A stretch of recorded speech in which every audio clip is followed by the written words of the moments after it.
हमारा जो next subject है वो है इंडस्ट्रियल इंजीनियरिंग। ठीक है। तो सबसे पहला क्वेश्चन ये है कि अगर आप कोई चीज़ पढ़ रहे हो या कोई काम कर रहे हो, कुछ भी कर रहे हो, तो उसके पीछे कोई रीज़न होता है ना? तो इंडस्ट्रियल इंजीनियरिंग पहला क्वेश्चन ये होगा कि आप ये इंडस्ट्रियल इंजीनियरिंग क्यों पढ़ते हो? ठीक है। तो जैसे हम मैकेनिकल ब्रांच में अगर ले तो हम बहुत सारी सब्जेक्ट्स पढ़ते हैं ना, strength of material, mechanics, thermo thermo heat transfer, manufacturing, बहुत सारे सब्जेक्ट्स हैं। तो ये हम क्यों पढ़ते हैं? हम इसलिए पढ़ते हैं ताकि ये कहीं न कहीं ये हमारे करियर में, हमारे जॉब में इसका हम यूज़ करने वाले हैं। ठीक है? तो उसी तरह से ये इंडस्ट्रियल इंजीनियरिंग जो है, कहीं न कहीं हम अपने करियर या जॉब में यूज़ करेंगे। ठीक है? तो नाम से ही पता चलता है कि इंडस्ट्रियल, तो इसका मतलब है कि ये इंडस्ट्री से रिलेटेड है ना? तो हम ये कैसे इंडस्ट्रियल इंजीनियरिंग को इंडस्ट्री में यूज़ करेंगे और क्या-क्या पढ़ेंगे, ये हम अभी देखने जा रहे हैं। तो सबसे पहले एक अज्यूम करिए कि अज़म्पशन है कि आपके पास एक कंपनी है जो कि नट, बोल्ट और स्क्रू बनाती है। ठीक है?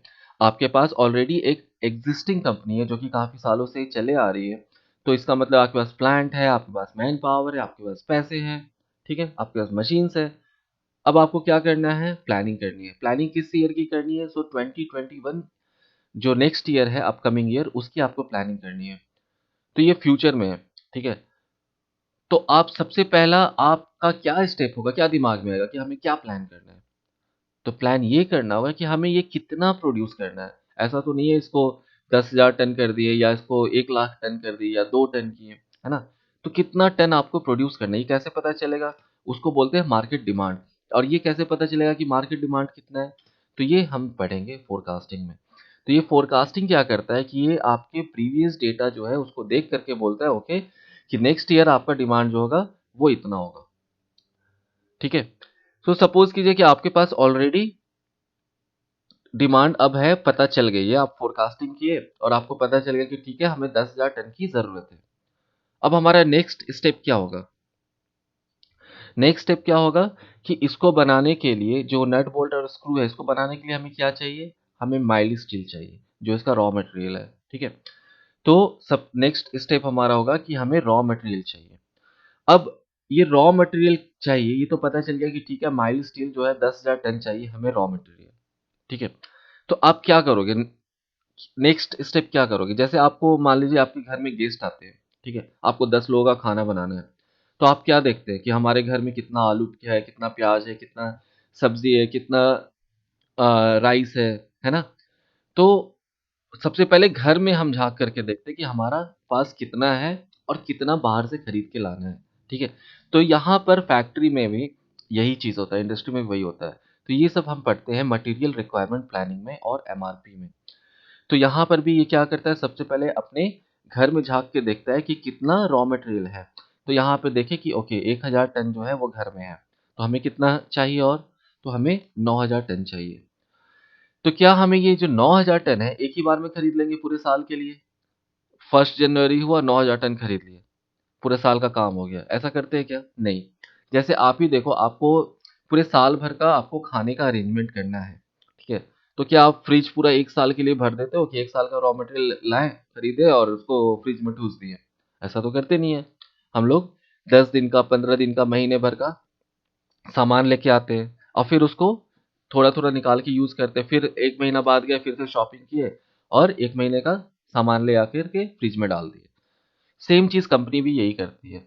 तो ऐसा नहीं है कि ये 9000 टन जो है एक ही बार में खरीद लेगी। ये एक ऐसा इकोनॉमिक ऑर्डर फाइंड आउट करेगी जिससे कि टोटल इन्वेंटरी कॉस्ट जो है वो कम से कम लगे। इन्वेंटरी कॉस्ट मतलब क्या है कि अगर आप कोई चीज़, जैसे हम घर में सामान ला रहे हैं बाहर से कुछ, तो हमें फ्रिज चाहिए, रखने की जगह चाहिए, है ना? तो उसी तरह कंपनी में भी अगर कुछ सामान ला रहे हैं तो उसको रखने के लिए स्टोर रूम चाहिए, उसके लिए एम्प्लॉयी चाहिए, उसके लिए उतना अगर फ्रिज की ज़रूरत है तो फ्रिज चाहिए, उसका देख-रेख चाहिए, मेंटेनेंस कॉस्ट होता है ना? तो इसीलिए ऐसा नहीं है कि 9000 टन जो है एक ही बार में प्रोड्यूस कर देते हैं। एक ऐसा क्वांटिटी चाहिए जो कि हमारा टोटल इन्वेंटरी कॉस्ट जो है वो कम से कम कर दे, मिनिमाइज़ कर दे, ठीक है? ये एक आता है इन्वेंटरी कंट्रोल में। ठीक है। तो सबसे पहले हमें हमारी कंपनी नट बोल्ट और स्क्रू की, तो हम ये मार्केट फाइंड आउट किए कि कितना डिमांड चाहिए, ये हमें पता चल गया फोरकास्टिंग से। उसके बाद हम रॉ मटेरियल में गए, तो रॉ मटेरियल में हम देखें कि कितना हमारे पास ऑलरेडी स्टोर में है और कितना हमें मार्केट से खरीदना है। तो हम ये फाइंड आउट किए कि 9000 टन में हमें कितना ऑर्डर प्लेस करना है और कितने ड्यूरेशन पे करना है। ठीक है, और ये हम पढ़ेंगे इन्वेंट्री कंट्रोल में। अब हमारा नेक्स्ट स्टेप क्या होगा? ओके, सो कंपनी जो है नट और बोल्ट तो बना रही है, साथ में स्क्रू भी बना रही है। ठीक है, तो नट बोल्ट को साथ में इसलिए रखे क्योंकि नट और बोल्ट दोनों साथ में ही आते हैं, है ना? नहीं तो बोल्ट नट के बिना कुछ का यूज का नहीं है, या फिर जो नट है वो बिना बोल्ट का कोई यूज का नहीं है। ठीक है, तो हम यहाँ पे देख रहे हैं कि नट एंड बोल्ट और स्क्रू कंपनी जो है दोनों बना रही है। तो कितना ये बनाएगी? 10,000 टन टोटल बनाना है, तो ये कितना बनाएगी? क्या ये 1,000 टन होगा और इसका 9,000 टन, या इसका 5,000 होगा, इसका 5,000? तो ये हम कैसे फाइंड आउट करेंगे? तो ये हम पढ़ेंगे लीनियर प्रोग्रामिंग प्रॉब्लम, जिसको कि एलपीपी भी बोलते हैं। तो ये बताएगा कि तुमको कितना नट एंड बोल्ट प्रोड्यूस करना है और कितना स्क्रू प्रोड्यूस करना है, ताकि जो टोटल प्रोडक्शन कॉस्ट है वो मिनिमम हो जाए या प्रॉफिट जो है वो मैक्सिमम हो जाए। ये हम पढ़ेंगे एलपीपी में।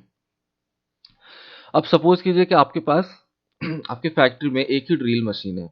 ठीक है, और क्या होता है कि नट बोल्ट स्क्रू और जो दूसरे सपोर्टिंग टूल्स है, जैसे कि लेथ का कुछ पार्ट हो गया या रोल का कुछ पार्ट हो गया, तो जो भी चीज़ है सपोर्टिंग टूल जो कि इस इन चीज़ों को बनाने में सपोर्ट कर रहा है, वो हम यहाँ पे मान रहे हैं सपोर्टिंग टूल है। तो ये जितने भी जॉब्स है वो क्या है, ड्रिल मशीन के पास पहुंच गए।